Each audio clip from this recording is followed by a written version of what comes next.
Muy buenas tardes, soy el ingeniero agrónomo Carlos Enrique Godoy Elguero, atendiendo una invitación de la licenciada Karen Godoy.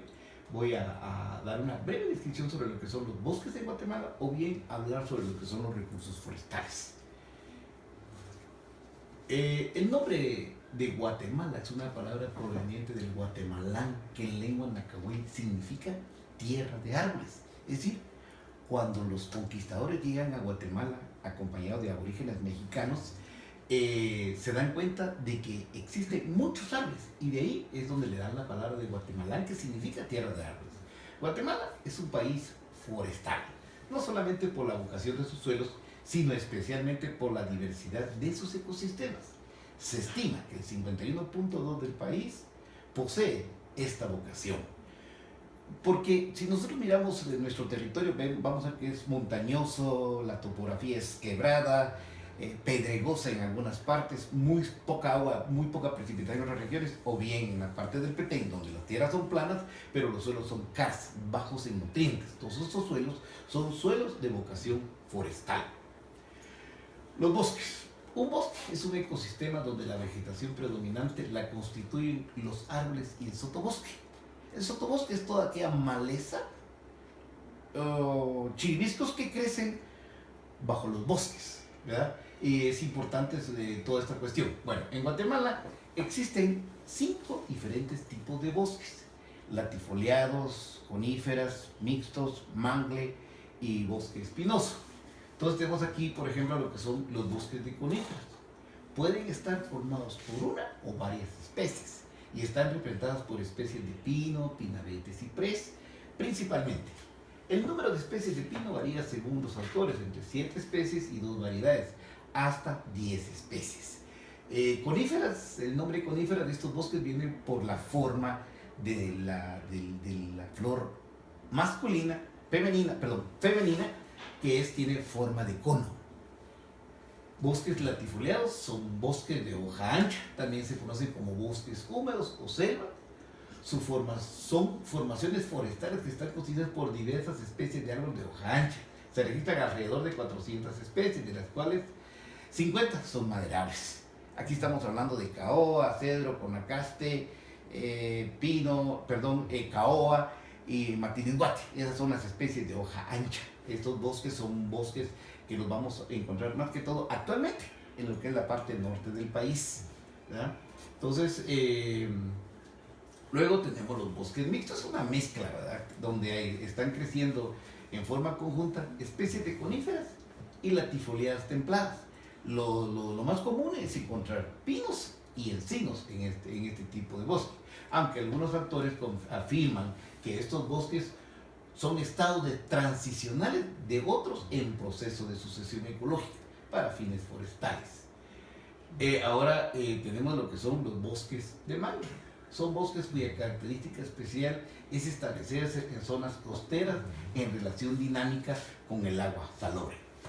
Estos bosques son importantes porque están en tierras húmedas, en ciertos humedales, y esos bosques son lugares donde entran muchas especies marinas o crustáceos al desove, ¿verdad? Ese es el lugar adecuado para ellos, para el desove, y luego regresan al mar.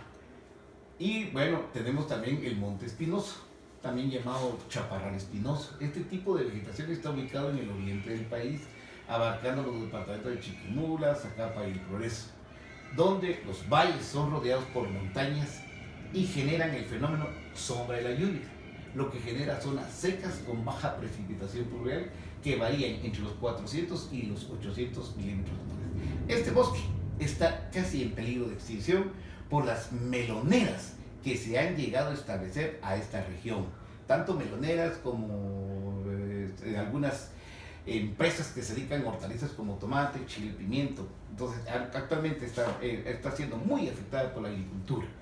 Luego tenemos una cosa que es importante, es que a veces no tenemos que confundir entre lo que es un bosque y lo que es una zona de vida. La zona de vida lleva otros factores intrínsecos que hay que estudiarlos en forma detenida, aparte de lo que son los bosques. Ahora, es importante, ¿cuál es el principal problema en Guatemala de los bosques? La deforestación. ¿Qué es la deforestación? La deforestación es cuando destruimos totalmente el bosque porque al suelo se le va a dar un cambio de uso. Es decir, destruimos el bosque, ¿por qué? Porque la tierra la queremos para pastos o bien para actividades directamente agrícolas. Vamos a sembrar café, caña, maíz, frijol y otras cuestiones. Esa es la deforestación. A veces también tenemos a confundir lo que es la deforestación con lo que es un aprovechamiento forestal. El aprovechamiento forestal es diferente, porque en el aprovechamiento forestal estamos aprovechando el bosque, pero en forma sostenida y con un plan de manejo. Un plan de manejo que fue autorizado por el INAO para poder aprovechar ese bosque. Entonces, aquí vamos a ver ahora pues, que todos sabemos que la deforestación es el principal enemigo de los bosques en Guatemala, causas de la deforestación. En primer lugar, podemos hablar de los incentivos estatales. ¿Qué son los incentivos? Son ayudas que el Estado da para promover alguna actividad económica.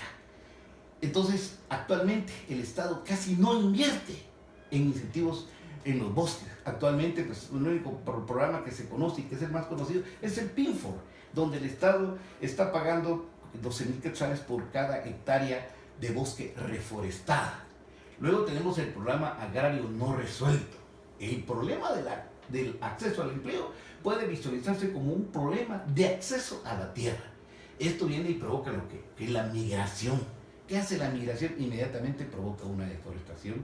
La gente migra al Petén y para la parte norte de Guatemala, parte alta de Cobán, porque ahí hay muchos bosques, pero lo que ellos hacen es destruir ese bosque para sembrar, luego se dan cuenta que esas tierras no son para ese tipo de actividades y los abandonan, pero ya el bosque fue destruido.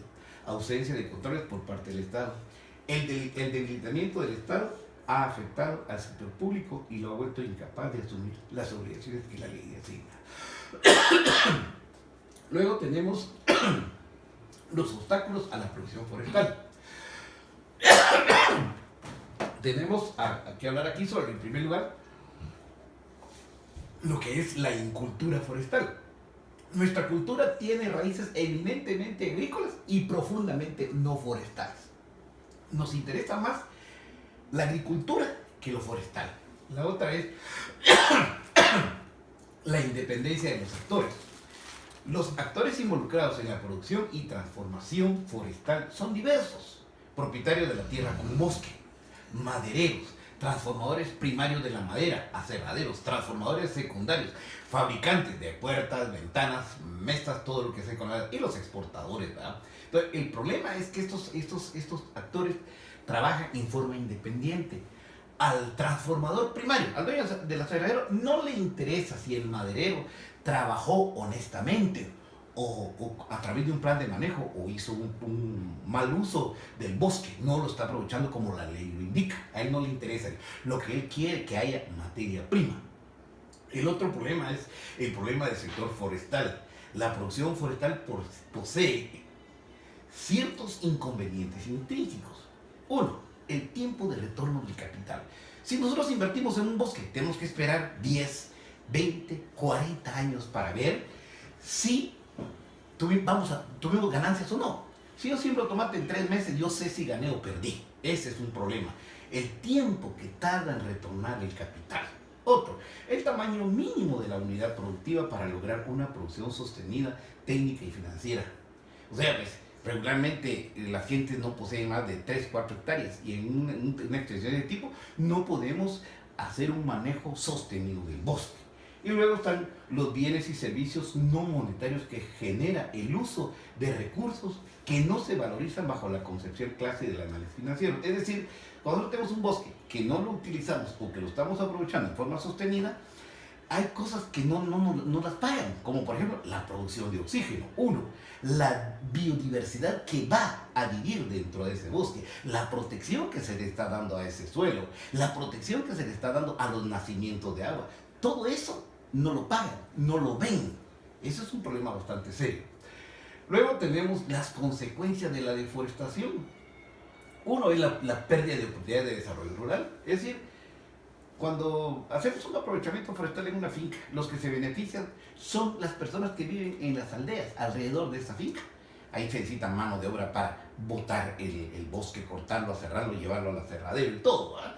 Pérdida de la biodiversidad. Sabemos que si destruimos el bosque, bueno, se va a perder toda la biodiversidad, van a desaparecer un montón de especies. Degradación de los suelos. Si nosotros deforestamos completamente el bosque, el suelo queda limpio, expuesto a la lluvia y a ese desgaste que produce la escorrentía del agua. Y por último, la reducción de caudales. Esto que es lo que dice, que cada día el caudal de los ríos se reduce y se reduce porque los bosques son los que protegen los nacimientos de agua y todo. Actualmente, últimamente estamos viendo el problema que hay tanto en la costa sur como en otras partes donde se están desviando los ríos para aprovecharlos el riego y todo. ¿Y por qué? Pero porque también hay una reducción de caudales, ya no hay agua para todos. Yo creo que con esto he tratado la manera de hacer una breve descripción sobre lo que son los bosques en Guatemala y el recurso forestal.